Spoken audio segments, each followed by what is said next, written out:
अस्सलाम वालेकुम वरहमतुल्लाहि। अगर सलाम नहीं पहुंचा तो दोबारा से अस्सलाम वालेकुम वरहमतुल्लाहि वबरकातुहू। This is Hasan Munib and today we are gonna talk about transcription in eukaryotes. Second part था कल जो हमने यानी कि प्रीवियस लेक्चर था उसके अंदर हमने ट्रांसक्रिप्शन इन प्रोकैरियोट्स की बात की थी, सही है। तो अब हम आज यूकैरियोट्स की बात करते हैं। प्रोकैरियोट्स के अंदर क्योंकि आपको पता है कि सिंपलेस्ट जो है वो होती है ओवरऑल ट्रांसक्रिप्शन ना। इसके अंदर जो है यूकैरियोट्स के अंदर थोड़ा सा कॉम्प्लेक्स मैकेनिज्म है। Transcription initiation needed additional upstream regulatory region along with promoters. तो उसके अंदर जो है प्रोकैरियोट्स के अंदर हम देख रहे थे सिंपली कि प्रमोटर्स रीजन रिक्वायर्ड थे जिनके ऊपर जो है जहाँ से जो है इनिशिएशन हो जाती थी ट्रांसक्रिप्शन की। जबकि यूकैरियोट्स के अंदर जो है वो हमें रेगुलेटरी रीजन्स भी चाहिए साथ में, ठीक है। So these are additional things. It is more complicated because it involves three RNA polymerases. Basically last वाले के अंदर हमने देखा था जो प्रोकैरियोट्स है उसके अंदर ओवरऑल पूरा का पूरा जो प्रोसेस है वो एक ही पोलीमरेज कर रहा था। तीनों टाइप ऑफ आरएनए जो है वो एक ही पोलीमरेज कर रहा था उसका काम। लेकिन यहाँ पे जो है और उसके 5 सब यूनिट्स थे, ठीक है, जो कि डिफरेंट काम कर रहे थे। यहाँ पे जो है इसका थोड़ा सा देयर इज अ डिफरेंस कि यहाँ पे जो हर काम है तीनों के लिए अलग अलग पोलीमरेज हैं। अब उनमें जो आरएनए पोलीमरेज 1 है वो बनाता है 28S, 18S और 5.8S, यानी कि राइबोसोमल आरएनए बनाता है, ठीक है। जो आरएनए पोलीमरेज 1 है वो राइबोसोमल आरएनए के लिए बनाएगा। आरएनए जो 2 है वो मैसेंजर आरएनए, हेट्रोजीनस आरएनए और short RNA. Short RNA I think मैंने करवाया था, अगर नहीं करवाया हुआ तो ये आगे आएगा भी, तब इसको कवर कर लेंगे। हाइड्रोजीनस मैंने करवाया था। अगर ये भी नहीं है तो इसकी भी थोड़ी बहुत डिटेल आगे आ रही है। और उसके बाद जो है वो हमारा थर्ड आ जाता था आरएनए पॉलीमरेज थर्ड, जो कि 5S ट्रांसफर आरएनए और राइबोसोमल आरएनए, यानी कि मेनली ये ट्रांसफर आरएनए बनाता है लेकिन कुछ जो है वो राइबोसोमल आरएनए भी बना सकता है। Enhancer silencer are DNA sequence that regulate the rate of initiation of transcription by RNA polymerase 2। तो इन्हेंसर या साइलेंसर ये बेसिकली डीएनए सीक्वेंस होते हैं जो कि किसी भी ट्रांसक्रिप्शन की जो इनिशिएशन है ना उसको प्रमोट कर सकते हैं और उसको रोक भी सकते हैं, ठीक है। अब 2 जो है वो बेसिकली मैसेंजर आरएनए सबसे मेन जो है वो हमने पिछले वाले में भी मैसेंजर आरएनए को ही स्टडी किया था, ऐसे ही क्योंकि वो मैसेज देना उसका काम होता है और वो कंटिन्यूसली उसका जो है ना वो मतलब लास्ट जो प्रोकैरियोट्स है उसमें भी हमने मेनली उसी को स्टडी किया था। यहाँ पे भी उसी का है। तो ये बेसिकली नीचे जो स्ट्रक्चर बना हुआ है ना, ये जो एक चेन बनी हुई है, this is basically a DNA chain, ठीक है। उसको इस तरह समझो। अब वो स्टार्ट कहाँ से हो रही है, बिल्कुल स्टार्ट में उसकी है रेगुलेटरी एलिमेंट, ठीक है। ये रेगुलेटरी एलिमेंट जो है ये हार्मोन्स से रिसेप्टिव होता है, मतलब डेफिनेटली जो ट्रांसक्रिप्शन ट्रांसलेशन है वो हार्मोन्स डिपेंडेंट भी तो है ना, हो सकती है क्योंकि ट्रांसक्रिप्शन या ट्रांसलेशन का एट द एंड काम किया प्रोटीन सिंथेसिस।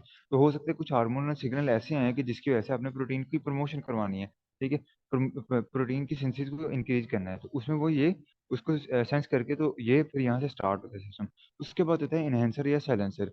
ये वो रीजन होता है जो कि इनहेंस भी कर सकता है और साइलेंस भी कर सकता है। साइलेंस से मुराद है ट्रांसक्रिप्शन के प्रोसेस को स्लो कर सकता है, लेकिन जो शुरू में लगा होगा वो इनहेंसर ही होता है। उसका काम क्या होता है, मतलब somehow it will restrict the polymerase from working on और it can enhance the working, ठीक है। तो इनका काम ये होता है। अभी क्योंकि हम इस सीक्वेंस में बात कर रहे हैं तो यहाँ पे इसका काम जो है वो एज अ प्रमोटर होगा, इनहेंसर होगा। उसके बाद होता है CATT बॉक्स। ये बेसिकली वो साइट होती है जहाँ पे ट्रांसक्रिप्शनल फैक्टर्स जितने भी होते हैं उन्होंने आगे अटैच करना होता है, ठीक है। तो ये उसकी हेल्प करता है। उसके बाद टाटा बॉक्स है। ये आरएनए पॉलीमरेज और नॉन जो ट्रांसक्रिप्शन फैक्टर होते हैं उनकी करेक्ट पोजीशनिंग के लिए हेल्पफुल होता है। टाटा बॉक्स को रिकॉग्नाइज करके ये डीएनए का सीक्वेंस ही चल रहा है, उसके ऊपर न्यूक्लियोटाइड पेयर ही चल रहे हैं, तो डिफरेंट पेयरिंग मिला के उसको एक नाम दिया गया है, ठीक है। तो टाटा बॉक्स है बेसिकली इसको ये जो है वो आरएनए पॉलीमरेज की करेक्ट पोजीशनिंग जो करेक्टली आके इस पॉइंट पे अटैच करेगा, ठीक है। और करेक्ट उसकी यानी कि एक्टिव साइट को जो है उसकी तरफ न्यूक्लियोटाइड्स की तरफ जो उसका फेस होगा या जिस तरह भी उसकी लोकेशन होनी है ना, जिस तरह भी उसकी अरेंजमेंट होनी है उसके मुतालिक जो है वो टाटा बॉक्स का काम होता है। आगे होता है ट्रांसक्रिप्शन यूनिट। ये वो पॉइंट होता है, ये वो उतना रीजन डीएनए का जिसने कॉपी होना है, ठीक है, जिसकी जिसकी कॉपी बननी है। और at the end again regulatory element होता है, देन इनहेंसर होता है। अब रेगुलेटरी एलिमेंट यहाँ पे उसको रेगुलेट कर रहा होता है अगेन, और आगे जो लास्ट वाला पार्ट है इनहेंसर और साइलेंसर वो ट्रांसक्रिप्शन को रोक सकते हैं, मतलब ये स्लो कर देंगे कि हाँ भी अब ट्रांसक्रिप्शन यूनिट जो है वो इतना पार्ट था बस इसी पार्ट को जो है वो हमने ट्रांसक्रिप्ट करना था। अब बाकी का जितना भी डीएनए पोर्शन है उसको ट्रांसक्रिप्ट नहीं करना, ट्रांसक्राइब नहीं करना, तो उसको नहीं हमने छेड़ना, ठीक है। तो उसके लिए दोबारा से जो है वो एंड पे इन्हेंसर साइलेंसर लगा होता है, जो मेनली साइलेंस करेगा ट्रांसक्रिप्शन फैक्टर को, ठीक हो गया। आगे जो है इसकी पोस्ट ट्रांसक्रिप्शन मॉडिफिकेशन है, यानी कि अब इसमें क्या हो गया, ट्रांसक्रिप्शन हो वैसे ही रही है जैसे लास्ट टाइम हमने क्लास में देखा था ना, कि न्यूक्लियोटाइड के सामने दूसरी न्यूक्लियोटाइड जो है वो बनते हैं, होती वैसे ही है, तो वो रिपीट करने की जरूरत नहीं है। इसके अंदर जो है वो कुछ पोस्ट ट्रांसक्रिप्शनल चेंजेस होती हैं, कि जब ट्रांसक्रिप्शन हो गई, अब एक आरएनए हमारे पास बन के आ गया है, उसके ऊपर क्या होना है उसके ऊपर बात करते हैं। मैं ऊपर कराता हूँ।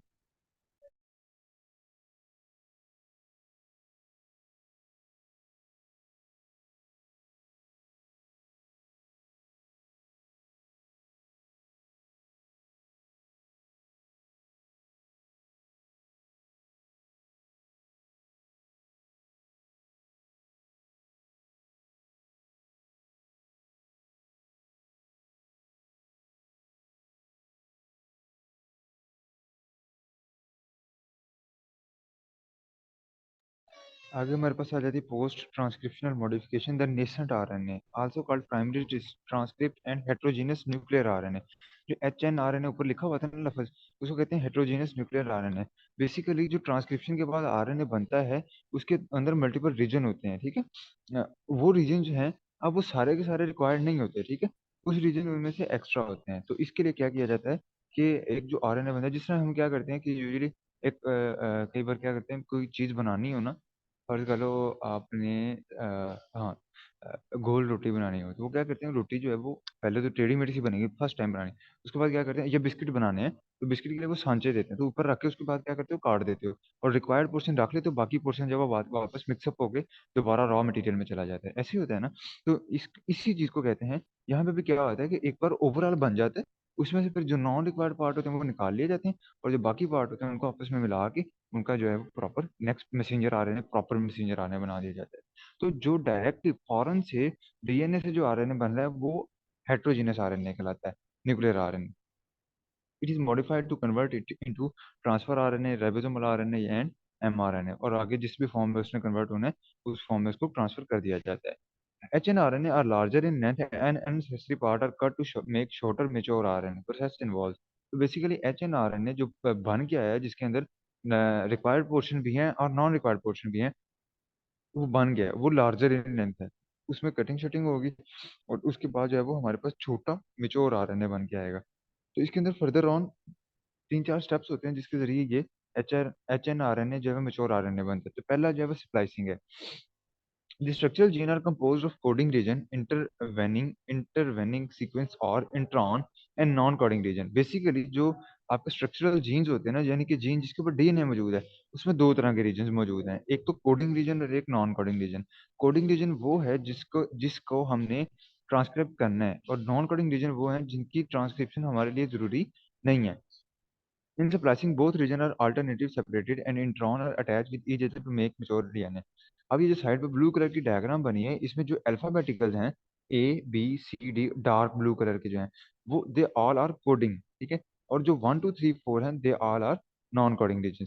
तो होगा क्या कि इनमें से ए अलग हो जाएगा, वन जो वन है वो कट आउट होकर बाहर निकल जाएगा, फिर बी जो है वो ए के साथ मिला दिया जाएगा। इसके बाद आगे टू रीजन है, टू के नाम से इंडिकेट किया हुआ लाइट ब्लू कलर का, उसको कट करके बाहर निकाल देंगे। इससे ना A B C D E F G, इनको हमने खुद से नाम दिया हुए हैं, these all are coding region. तो इनको एंड पे मिला के इनकी वजह से एक शॉर्टर डीएनए जो है वो बना लिया जाएगा। सही हो गया। नीचे वाली जो डायग्राम है वो अलग है, ये सिर्फ ब्लू कलर वाली डायग्राम अलग थी। अल्फाबेटिकल रीजन कोडिंग थे, न्यूमेरिक जो है वो नॉन कोडिंग थे। तो A B C D E F G, इनमें से ये 1 2 3 4 5 6 हैं, इनको जो है कट आउट करके इनको बाहर निकाल लिया जाएगा, और बाकी पोर्शन जो है आपस में मिला दिए जाएंगे। Spliceosome RNA स्प्लाइसर have SNRNA। अब जो SNRNA था दूसरा जो हमने देखा था, उसको कहते हैं स्मॉल आरएनए। तो जो आरएनए स्प्लाइसर है ना, बेसिकली जो कटर है जो इन आरएनए को कट करेगा, ठीक है, वो बेसिकली जो है स्प्लाइसोसोम कहलाता है, और उसके पास कौन होता है कटिंग के तौर पे, small RNA. U1 and U2 are part of it. अब ये जो स्प्लाइसोसोम है, इसके दो पार्ट्स होते हैं, U1 and U2। साइड पे आपने देखे नीचे बिल्कुल जो डब्बे के अंदर डायग्राम बनी है, उसके अंदर तीन गोल गोल से सर्कल्स बॉक्स इसमें तीन स्फीयर्स बने हुए हैं ना अटैच हुए हुए, ये बेसिकली स्प्लाइसोसोम है। अब इसमें जो ब्लू कलर का है वो साइड पे बिल्कुल डायग्राम है, दैट इज U1, और जो उसके साथ लगा हुआ है वो U2 है, ठीक है। This both are part of spliceosome. तो इसके अंदर क्या होता है कि जो U1 है बेसिकली रिकॉग्नाइज करता है GU, dinucleotide sequence at 5 end of intron. तो जो यूरासिल होता है उसके सॉरी, जो हेट्रोजेनस आरएनए होता है उसके ऊपर एक GU सीक्वेंस आता है, GU for guanine and uracil sequence, ठीक है। जहाँ पे ये दोनों अटैच होते हैं तो वो वहां पे आके क्या कर जाता है, अटैच कर जाता है U1 इसका।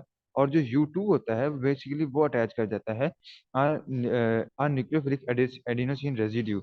एक जगह पे एडिनोसिन लगा होता है, एक दो तीन चार एक लगा होगा ये मैक्सिमम, ठीक है। तो वो दूसरा जो यूनिट होता है वो उसको अटैच करता है। तो इससे क्या मतलब हुआ कि जितने भी इंट्रॉन है यानी कि जितने भी कोडिंग रीजन है वो स्टार्ट कहाँ से होंगे, हमेशा सारों के स्टार्टिंग में जो पॉइंट है वो GU होगा, और सारों का एंडिंग पॉइंट क्या होगा, एडिनिन, ठीक है। न्यूक्लियोफिलिक एडिनोसिन रेजिड्यू, ये उसका स्टार्ट एंडिंग रीजन होगा। तो इस पॉइंट पे जो U1 है वो पहले पॉइंट पे अटैच कर जाएगा, U2 दूसरे पॉइंट पे अटैच कर जाएगा, and then they will cut them out. और जो सेंट्रल रीजन होगा वो कोडिंग रीजन यानी कि वो आगे निकल जाएगा, और इस तरह के मल्टीपल जितने भी कोडिंग रीजन होंगे वो आपस में मिलके शॉर्टर RNA बना लेंगे। Both U1 and U2 help in correct splicing of RNA। In last diagram, ये जो लास्ट डब्बे में बनी हुई है, U1 is of blue colour है, U2 is of red colour, ये मैंने एक्स्ट्रा इन्फॉर्मेशन दी हुई है। जो ब्लू कलर का वो U1 है और जो रेड कलर का है वो U2 है। तो U1 जो है वो UG से बाइंडेड हुआ है या GU कह लो, ठीक है। और जो U2 है वो बाइंडिंग रीजन है, A रीजन से बाइंड किया हुआ है।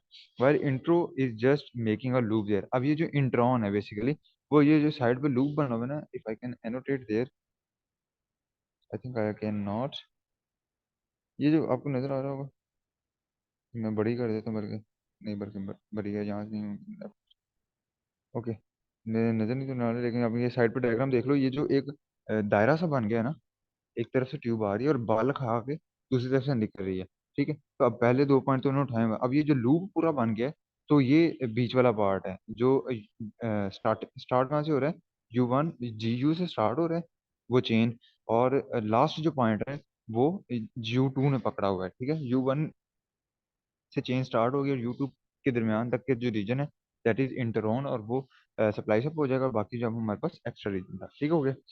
अच्छा, जब ये रीजन आ जाता है उसके बाद जब ये सारी जो है वो आपस में मिला ली जाती हैं, उसके बाद आ जाता है एडिशन ऑफ 5 कैप।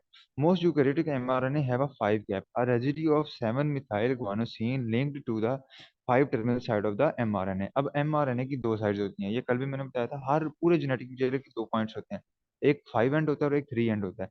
अब जो 5 एंड होता है उसके ऊपर एक कैप टाइप स्ट्रक्चर बनता है जिसको कहते हैं रेजिड्यू ऑफ 7 मिथाइल गुआनोसिन, ठीक है, इसका ये बना होता है।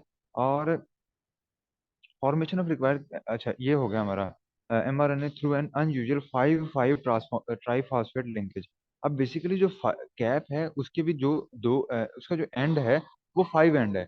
अब आपको पता है कि 5 और 3 हमेशा लिंक बनाते हैं, मतलब अगर आप न्यूक्लियोटाइड रीजन देखते हो तो 5 एक एंड 5 होगा, मेरी तरफ होगा, अपनी तरफ से देखो, मेरी 5 एंड, और दूसरी तरफ एंड कौन सा होगा, 3 एंड, और अगला जो इससे अगला सीक्वेंस लगना है उसका 5 एंड भी मेरी तरफ ही होगा, और वो यानी कि पहले वाले के 3 के बाद अगले वाले का 5 आएगा, दोनों लिंक बनाएंगे, देन इसी तरह वो चेंज चलती रहती है। तो 5 3 5 3 5 3 इस तरह चलता है। लेकिन ये जो कैप होती है ये 5 एंड की तरफ लगी है और 5 5 लिंकेज बना रही है। 5 5 लिंकेज से क्या मुराद है कि कैप का भी 5 एंड और इस ये जो RNA है इसका भी 5 एंड आपस में एक बॉन्ड बनाते हैं, ठीक है, जो कि अनयूजुअल है, ओवरऑल पूरे सिस्टम में ऐसा आपको नजर नहीं आता। उसके बाद आ जाता है GTP is added bye releasing pyrophosphate. ये एक गुआनोसिन ट्राइफॉस्फेट जो है वो उसके अंदर ऐड किया जाए, पहले जो है वो क्या किया गया, 5 terminal phosphate group remove by phosphatase enzyme living diphosphate, ठीक है। जो पांचवें टर्मिनल पे यानी कि RNA के फिफ्थ टर्मिनल पे फॉस्फेट ग्रुप लगा होता है उनके स्ट्रक्चर के अंदर, ठीक है, वो रिमूव कर दिया जाता है कि एंजाइम के जरिए, जिसकी वजह से ट्राइफॉस्फेट होता है, बेसिकली उसके अंदर 3 फॉस्फेट लगे होते हैं ना। आपने ATP का स्ट्रक्चर भी देखा होगा, तो 3 फॉस्फेट से एक निकल जाता है, पीछे का बच जाता है डाइफॉस्फेट। अब उसकी जगह GTP guanosine triphosphate is added by releasing pyrophosphate, ठीक है। अच्छा, उसके बाद GTP ऐड कर दिया जाता है। Seventh N of guanine is methylated by methyltransferase enzyme, methyl group donor is S adenosyl methionine. अब ये जो गवानीन लग गया है इसका ये लगा है फिफ्थ एंड से। अब इसके ऊपर seventh N, N for nitrogen, seventh N, इसके ऊपर एक साइट होती है, एक पॉइंट होता है जिसके ऊपर जो है जो कि मिथाइलेटेड यानी कि जिसके साथ मिथाइल अटैच किया जाता है, ठीक है, मिथाइल ग्रुप CH3 को कहते हैं। ठीक है, तो उसके अंदर जो इसको मिथाइलेशन भी कह सकते हैं। तो मिथाइल ग्रुप ऐड किया जाता है, और मिथाइल ग्रुप आता कहाँ से है?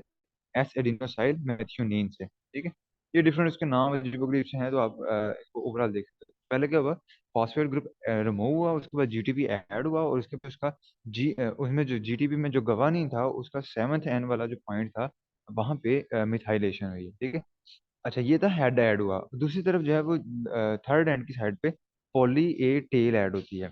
पॉली ए का मतलब है बहुत सारा ए रीजन, मतलब ऐसे न्यूक्लियर कौन सी adenosine adenosine adenosine adenosine adenosine, इसने एक लंबी सी चेन बनाएंगे अपने, तो कॉन्टिन्यूस जो है वो ए आ रहा होगा, तो उसको कहते हैं poly A tail. At the three end, most eukaryotic mRNA have a string of 40 to 200 adenine residue। 40 से लेके 200 सिंगल लाइन में रेजिड्यू चल रहा है। ठीक है, adenine adenine adenine adenine adenine. ठीक है, तो ये जो है इसकी वजह से क्या होता है कि मतलब वो कंटिन्यूसली एक ही लाइन में चलता रहेगा। Making up the poly A tail, adenine nucleotide are added by enzyme adenylate transferase. तो बेसिकली ये एंजाइम है एडेनाइलेट ट्रांसफरेज, ये कंटिन्यूसली जो है वो टेल वाली साइड पे थ्री एंड पे उस आरएनए जो बन गया फाइनल आरएनए, उसके जो थ्री एंड होता है वहाँ पे एडेनिन की कंटिन्यूस एडिंग करवाएगा। ठीक है, यूजुअली जो स्ट्रक्चर होता है वो इस तरह चलता है। एडेनिन आ गया, उसके बाद उसके साथ थायमीन आ गया, उसके साथ अगला नेक्स्ट साइटोसिन आ गया, गवानीन आ गया, फिर एडेनिन आ गया, दो एडेनिन आ गए, तीन एडेनिन आ गए, फिर टेरोसिन वो थायमीन आ गया, एक दो थायमीन आ गया, गवानीन आ गया। तो इस तरह रैंडम चल रहा होता है। ठीक है, लेकिन ये कहेगा टेल कॉन्टिन्यूसली क्या है, 40 ए या 200 ए। ठीक है, और उसके बाद जो है वो फाइनल स्टेप होता है RNA editing. Messenger RNA editing the process in which individualized nucleotide in the mRNA transcript are change. This can change the amino acid sequence of the protein that is translated from the mRNA transcript. अब mRNA overall तो बन चुका है, वो आगे और पीछे से प्रोटेक्टेड भी है। अब क्या होता है कि न्यूक्लियोटाइड लेवल पे एक आधी न्यूक्लियोटाइड को भी चेंज किया जा सकता है। लाइक कहीं गवानीन है तो उसकी जगह जो है वो थायमीन ने आना था, या एडेनिन है, तो ये बेसिकली इसलिए किया जाता है ताकि रिक्वायर्ड प्रोटीन भी हासिल की जा सके, और दूसरा ये भी कई बार एरर्स आ जाते हैं, तो उसको भी थोड़ा बहुत जो है वो मैनेज किया जा सके। इस हिसाब से थोड़ा बहुत नहीं, वैसे बहुत प्रिसाइजली मैनेज होता है सारा कुछ।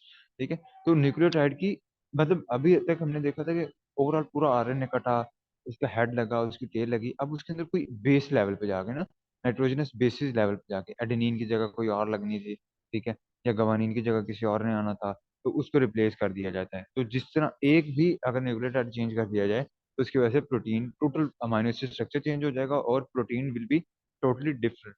जो प्रोटीन बनेगी उस प्रोसेस के बाद, there will be totally different. ये साइड में आपको डायग्राम नजर भी आ रही होगी, जूम इन करके देख सकते हो। बेसिकली एक तरफ NH2 लगा हुआ था, एक तरफ COOH लगा हुआ है, एक ग्रुप है। अच्छा, उसका नाम जो है वो APOB100 लिखा हुआ है। ठीक है, तो बेसिकली ये जो इस साइड में स्ट्रक्चर बना हुआ है, इसके सामने जो है वो क्या था, CAA था। ठीक है, CAA उसका स्ट्रक्चर था, जिसको चेंज करके उसने नीचे वाले जो है ना बेसिस चेंज कर दी, और उसकी वजह से जो नया स्ट्रक्चर बना वो बना FOB48। ठीक है, आपको नजर आ रहा होगा साइड पे ऊपर CAA यानी कि साइटोसिन एडेनिन एडेनिन, उसको उसने चेंज कर दिया, I think uracil adenine adenine. ये मुझे क्लियर नजर नहीं आ रहा, लेकिन उसने चेंजेस किए हैं, बेसिस चेंज किए हैं, एक दो बेस चेंज किए हैं, और उसकी वजह से क्या हुआ, टोटल स्ट्रक्चर ही चेंज हो गया। पहले जो 45 36 APOB100 था, वो अब क्या है, 21 52 APOB48, यानी कि नाम चेंज हो तो इसका मतलब स्ट्रक्चरल चेंजेस होंगे, different type of amino acid sequence बना है। ठीक है, इस वजह से ये इतनी बेसिस की चेंज की वजह से हुआ है, न्यूक्लियोटाइड की एक आधी न्यूक्लियोटाइड की बेस की चेंज की वजह से हुआ।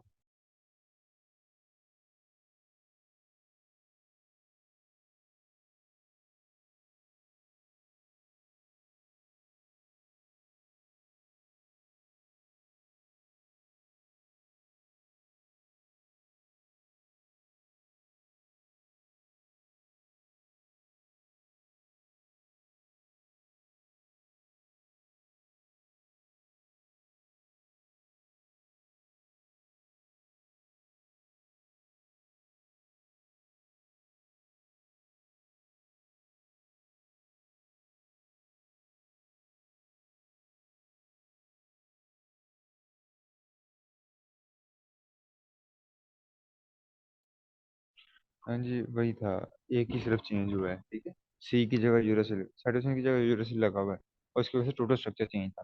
अच्छा, उसके बाद आ जाता है modification of transfer RNA. Transfer RNA जो बनता है उसके अंदर कुछ मॉडिफिकेशन होती है डिफरेंट तरह की। Both prokaryotic and eukaryotic transfer RNA are finally modified by cleavage removal of leader and trailer sequence. Leader and trailer sequence मैंने आपको कल भी बताया था कि पूरे जो आरएनए का स्ट्रक्चर बनता है तो उसके शुरू और एंड पे एक रीजन्स होते हैं, दो तीन। एक लीडर जो कि फ्रंट साइड पे होता है और एक ट्रेलर जो कि बैक साइड पे होता है। ये इनका काम कोई नहीं होता आरएनए के स्ट्रक्चर के अंदर, ट्रांसफर आरएनए के स्ट्रक्चर के अंदर भी इनका कोई काम नहीं होता है। ये जैसे एक स्टार्टिंग एंडिंग पॉइंट होते हैं, ठीक है, तो उनको रिमूव करना होता है। अब जो प्रोमोटर रीजन जैसे मैंने बताया, तो प्रोमोटर रीजन भी ट्रांसक्राइब होता है, लेकिन वो हमारा रिक्वायर्ड सीक्वेंस नहीं है, इसलिए वो एंड पे उसको रिमूव करना होता है, ठीक है। उसके अलावा नेक्स्ट जो है थोड़ी सी इन्फॉर्मेशन दी गई थी बेस मॉडिफिकेशन के हवाले से। तो डिफरेंट प्रोसेसेस अगर हो सकते हैं बेस मॉडिफिकेशन, ये जो ऊपर अभी पढ़े हैं ना, बेस चेंजेस हो जाती हैं ये जो आर एन एडिटिंग के अंदर, ये बेसिकली उसी से रिलेटेड डिटेल है। तो मिथाइलेशन, मिथाइलेशन होती है कि it is regular gene expression by affecting binding of regulatory protein and complexes. तो मिथाइलेशन होता है मिथाइल ग्रुप के ऐड हो जाना। रिडक्शन है di hydro uracil formation in transfer RNA contribute to structure stability. ये इतनी ज़्यादा डिटेल इसकी दी नहीं थी हुई उसके अंदर, मैंने खुद से ऐड की है। ये जो लिखी हुई है वहाँ पे सिर्फ आई थिंक नाम में लिखे हुए थे। तो ये डिफरेंट चेंजेस अकर होती हैं। ट्रांस अवर्जन है जिसके अंदर यूरासिल जो है वो डब्ल्यू एक अननोन टाइप ऑफ उससे रिप्लेस हो जाता है। और ये म्यूटेशन होती है जिसके अंदर प्यूरिन जो है वो पायरामिडीन से रिप्लेस हो जाती है। डीअमाइनेशन है कि एडेनिन टू इनोसिन के एडेनिन के डीअमाइनेशन कर दी जाती है, अमाइनो ग्रुप उसका उतार लिया जाता है, जिसकी वजह से वो बन जाते हैं इनोसिन। और ये भी आरएनए एडिटिंग करता है। और inosine pair with cytosine during translation. जब एडेनिन जो है वो इनोसिन बन गया है, अब जो ये वाला जब जो ट्रांसफर आरएनए है, ये आगे साइटोसिन के साथ बाइंड कर जाता है ड्यूरिंग ट्रांसलेशन। और जिसकी वजह से A to G transition in the RNA sequence, जिसकी वजह से जो एडेनिन है वो गवानीन में ट्रांजिशन हो जाती है उसकी। ऐसे जिसकी क्या पर्पज है, क्यों होती है, वो ऊपर वाले के हिसाब से तो मैंने आपको बता दिया आरएनए एडिटिंग में। बहुत ज़्यादा डिटेल जो हमारे लेवल पे नहीं बताएगी, हम इसको अभी नहीं भी देखेंगे, जब मजीद डिटेल में देखेंगे तो फिर वो करवा देंगे। अच्छा, प्रोसेसिंग ऑफ यूकैरियोटिक आरएनए। जो यूकैरियोटिक राइबोसोमल आरएनए होता है, वी नो दैट इसके तीन सब यूनिट्स होते हैं। राइबोसोमल आरएनए सिंगल आरएनए नहीं होता, उसके तीन सब यूनिट होते हैं। एक होता है 18 एस का, एक 5.8 एस का और एक 28 एस का, ठीक है। तीन उसके सब यूनिट, ये उसके जो है ना साइज होता है, ठीक है। एक स्पेसिफिक यूनिट है, एस में मेजर करते हैं ना राइबोसोम को। तो यूकैरियोटिक राइबोसोमल आरएनए बेसिकली तीन यूनिट होते हैं। अब होता क्या है कि ये जो ऊपर सीक्वेंस बना था, ये पूरा बना था। इसमें जो ग्रे कलर है वो एक्सॉन है, और जो ये पिंक कलर है ये इंट्रॉन है। इंट्रॉन से मुराद है कि ये रिक्वायर्ड पोर्शन है, ये कोडिंग रीजन है। तो अब ये 18 एस का एक सीक्वेंस है, 5.8 एस का एक सीक्वेंस है और 48 एस का एक सीक्वेंस है। तो मिथाइलेशन होगी, उसके बाद क्लीवेज होगी, जिसकी वजह से जो सेंट्रल पार्ट है वो खत्म कर दिए जाएंगे न्यूक्लियस के थ्रू। न्यूक्लियोटाइड को खत्म करने वाली जो एंजाइम्स होते हैं, ये क्लीवेज करने वाले, वो न्यूक्लियोसिस कहलाते हैं। और फाइनली जो आप तीन राइबोसोमल सीक्वेंस आरएनए के सीक्वेंस बनेंगे, they all will be related to three subunits. अच्छा, आगे कुछ ट्रांसक्रिप्शन इनहिबिटर हैं, ऐसे स्टेप्स, ऐसी कोई चीज़ें हैं जो कि ट्रांसक्रिप्शन को स्टॉप करेंगे। और ट्रांसक्रिप्शन स्टॉप हो जाएगी तो आगे प्रोटीन सिंथेसिस स्टॉप हो जाएगी। Actinomycin D, it bind with DNA template and block the movement of RNA AP. तो ये जो है वो बाइंड कर देगा डीएनए टेम्पलेट के साथ, मतलब टेम्पलेट के ऊपर जिस तरह एक पकड़ के उसके ऊपर बैठ जाएगा, जिसकी वजह से आरएनए पॉलीमरेज उसके ऊपर कोडिंग नहीं कर पाएगा, ठीक है। जाहिर सी बात है, आरएनए जब DNA is like a rail की पटरी, और आरएनए पॉलीमरेज जब उसके ऊपर ट्रेन की तरह चलता जाता है, ठीक है। तो अगर उसके अंदर कोई हम चीज अड़ा देंगे या कोई चीज रख देंगे पटरी के ऊपर, तो ट्रेन गुजर ही नहीं सकती, ठीक है। तो इसी तरह जो है वो वहां पे ब्लॉकेज हो जाएगी। रिम्फ रिफा sorry rifampicin antibiotic use to treat tuberculosis. Tuberculosis की बीमारी के अंदर जो है एंटीबायोटिक इस्तेमाल की जाती है। तो ये बेसिकली प्रोकैरियोटिक आरएनए पी है। जो प्रोकैरियोटिक ऊपर हमने पढ़ा उसके 5 सब यूनिट थे। दो अल्फा थे, सॉरी, दो अल्फा से सिमिलर आइडेंटिकल थे जो, ठीक है। एक बीटा था, एक बीटा बाहर था। अब उनमें से जो बीटा सब यूनिट है उसको बाइंड कर देती है ये, जिसकी वजह से वो प्रॉपरली काम नहीं कर सकता। अमेनिटिन टॉक्सिन प्रोड्यूस बाय अमेनिटा फेलोइड्स मशरूम, एक मशरूम है जो कि अमेनिटा फेलोइड्स है। उसके पास एक टॉक्सिन है, उसके अंदर एक केमिकल सब्सटेंस है जो कि बाइंड कर देगा यूकैरियोटिक आरएनए पॉलीमरेज 2 के साथ, और इसकी वजह से मैसेंजर आरएनए की सिंथेसिस बंद कर देगा। किसी भी टाइप की सिंथेसिस अगर बंद हो जाती है, किसी भी टाइप ऑफ आरएनए की सिंथेसिस अगर ब्लॉक हो जाती है, तो इसका सीधा सीधा मतलब है कि वो ओवरऑल प्रोटीन सिंथेसिस जो है वो बंद हो जाएगी, ठीक है। लास्ट एक टर्म थी रिवर्स ट्रांसक्रिप्शन। रिवर्स ट्रांसक्रिप्शन क्या होता है? ट्रांसक्रिप्शन का ऑपोजिट। तीसरा ट्रांसक्रिप्शन हो रही है तो उसके ऑपोजिट को स्टेप जाना। ट्रांसक्रिप्शन बेसिकली क्या है? डीएनए से आरएनए का बनना। कुछ एक स्पेसिफिक केसेस हैं जिसमें आरएनए वापस डीएनए में बनता है। वापस से मुराद नहीं है, मतलब आरएनए से डीएनए बनता है, उसे कहते हैं रिवर्स ट्रांसक्रिप्शन। ये the process used by retrovirus where the genetic material is RNA. अब रेट्रोवायरस एक ऐसा वायरस है जिसके अंदर टू है ही आरएनए, वो आरएनए वायरस है, उसमें डीएनए है ही नहीं। ठीक है, तो उसमें क्या होता है कि an enzyme called RNA dependent DNA polymerase convert the viral RNA into complementary DNA. The cDNA can be used as a probe to identify gene sequences in DNA. तो बेसिकली जो ये आरएनए, क्योंकि जो वायरस होता है उसने genetic level पे mutation भी कॉज करनी होती है, तो आरएनए जो है वो डीएनए के अंदर इंसर्ट नहीं हो सकता, वहां पे जाके उसके साथ जो है वो मतलब उसके अंदर जो है एरर कॉज नहीं कर सकता। इसलिए वो कैसे काम करता है कि जो आरएनए होता है उनका, उससे रिवर्स ट्रांसक्रिप्शन होती है। रिवर्स ट्रांसक्रिप्शन में आता है कि आरएनए से डबल स्ट्रैंडेड डीएनए बनता है, और वो डीएनए स्ट्रैंड जो है वो क्या कहते हैं कि identify gene sequences in DNA. वो जीन सीक्वेंसिंग, डीएनए के जो जीन सीक्वेंसेस होते हैं ना, उसको चेकआउट करता है, देन उसके हिसाब से जो वो whatever they need to do is like most वाले जो भी बीमारी उसने कॉज करनी होती है, देन वो उसके हिसाब से बीमारी कॉज करता है। ठीक है, so that was all about transcription. Part 2 भी कंप्लीट हो चुका है। If you have any question you can ask in the comment box. Mark your attendance in the comment box and Allah Hafiz.